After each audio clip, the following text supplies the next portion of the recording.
দশম শ্রেণীর শিক্ষার্থীবৃন্দ, বেঙ্গলি মাস্টার্স চ্যানেলে তোমাদের স্বাগত।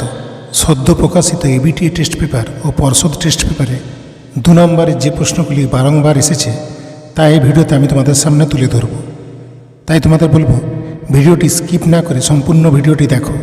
দেখলে তোমরা তোমাদের ফাইনাল পরীক্ষায় নিশ্চিতভাবে উপকৃত হবে। তোমাদের বোঝার সুবিধার জন্য প্রশ্নগুলিকে অধ্যায়ভিত্তিক করা হয়েছে এবং সেই প্রশ্নটি 2টি টেস্ট পেপারে কতবার এসেছে এবং মোট কতবার এসেছে তা সেই প্রশ্নের পাশে লেখা রয়েছে। ভিডিওটি শুরু করার আগে তোমাদের কাছে ছোট্ট অনুরোধ, ভিডিওটি ভালো লাগলে অতি অবশ্যই লাইক করো এবং বন্ধুদের সঙ্গে শেয়ার করে নাও। আর যে সমস্ত শিক্ষার্থীবৃন্দ আজ প্রথমবার আমার চ্যানেলে এসেছো তাদের বলবো, তোমরা যদি এই ধরনের গুরুত্বপূর্ণ ভিডিও পেতে চাও তাহলে অতি অবশ্যই চ্যানেলটি সাবস্ক্রাইব করে আমার পাশে থেকো। প্রথম অধ্যায়ের 1 নম্বর প্রশ্ন হল পরিবেশের ইতিহাসের গুরুত্ব কী। 2 নম্বর প্রশ্ন, নতুন সামাজিক ইতিহাস কী। 3 নম্বর প্রশ্ন, নারীর ইতিহাস চর্চার উদ্দেশ্য কী। 4 নম্বর প্রশ্ন, সরকারি নথিপত্র বলতে কী বোঝায়। 5 নম্বর প্রশ্ন, ব্রিটিশ সরকার কেন 1898 খ্রিস্টাব্দে সোমপ্রকাশ সাময়িক পত্রের প্রকাশ বন্ধ করে দেয়। 6 নম্বর প্রশ্ন, আঞ্চলিক ইতিহাস চর্চা গুরুত্বপূর্ণ কেন। 7 নম্বর প্রশ্ন, জাতীয়তাবাদ বিস্তারে খেলা কিভাবে সাহায্য করে। 8 নম্বর প্রশ্ন, স্থানীয় ইতিহাস চর্চা বলতে কী বোঝো। দ্বিতীয় অধ্যায়ের 1 নম্বর প্রশ্ন হল মেকলে মিনিট কী। 2 নম্বর প্রশ্ন, মধুসূদন গুপ্ত স্মরণীয় কেন। 3 নম্বর প্রশ্ন, স্কুল বুক সোসাইটি কেন প্রতিষ্ঠিত হয়। 4 নম্বর প্রশ্ন, কোম্পানির শিক্ষাক্ষেত্রে চুইয়ে পড়া নীতি বলতে কী বোঝায়। 5 নম্বর প্রশ্ন হল নব্য বেদান্তবাদ কী। 6 নম্বর প্রশ্ন, উডের নির্দেশনামা কী। 7 নম্বর প্রশ্ন, ভারতবর্ষীয় ব্রহ্ম সমাজ বিভক্ত হলো কেন। 8 নম্বর প্রশ্ন, 3 আইন কী। 9 নম্বর প্রশ্ন, বামাবোধিনী পত্রিকা প্রকাশের উদ্দেশ্য কী ছিল। তৃতীয় অধ্যায়ের 1 নম্বর প্রশ্ন, ফরাজি আন্দোলন কি নিছক ধর্মীয় আন্দোলন ছিল। 2 নম্বর প্রশ্ন, তিতুমির স্মরণীয় কেন। 3 নম্বর প্রশ্ন, ফরাজি আন্দোলনের ব্যর্থতার কারণ কি। 4 নম্বর প্রশ্ন, খুদকাঠি প্রথা কী। 5 নম্বর প্রশ্ন, চুয়াড় বিদ্রোহের গুরুত্ব কী ছিল। 6 নম্বর প্রশ্ন, দুদু মিয়া স্মরণীয় কেন। 7 নম্বর প্রশ্ন, বিপ্লব ও বিদ্রোহের মধ্যে পার্থক্য কী। 8 নম্বর প্রশ্ন, নীল বিদ্রোহে হরিশ্চন্দ্র মুখোপাধ্যায়ের ভূমিকা কীরূপ ছিল।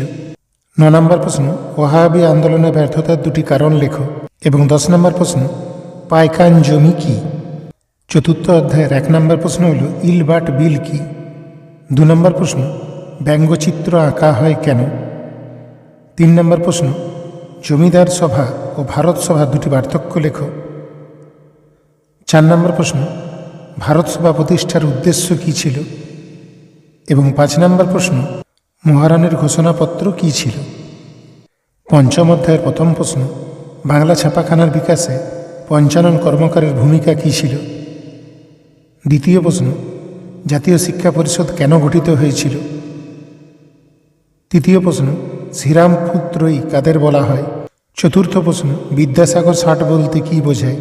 5 নম্বর প্রশ্ন, কে কেন Bengal chemical and pharmaceutical works limited প্রতিষ্ঠা করেন। 6 নম্বর প্রশ্ন, শ্রীনিকেতন কী উদ্দেশ্যে প্রতিষ্ঠিত হয়েছিল। 7 নম্বর প্রশ্ন, উপনিবেশিক শিক্ষা ব্যবস্থা ত্রুটিপূর্ণ ছিল কেন। 8 নম্বর প্রশ্ন, বিদ্যাবণিক কাকে কেন বলা হয়। 9 নম্বর প্রশ্ন, বসু বিজ্ঞান মন্দির প্রতিষ্ঠার উদ্দেশ্য কী ছিল। এবং পঞ্চম অধ্যায়ে 10 নম্বর প্রশ্ন, কাকে কেন বাংলার গুটেনবার্গ বলে অভিহিত করা হয়। ষষ্ঠ অধ্যায়ের 1 নম্বর প্রশ্ন, ওয়ার্কার্স অ্যান্ড পেজেন্ট পার্টি কেন প্রতিষ্ঠিত হয়েছিল। 2 নম্বর প্রশ্ন, 3 কাঠিয়া ব্যবস্থা কী। 3 নম্বর প্রশ্ন, একা আন্দোলন শুরু হয় কেন।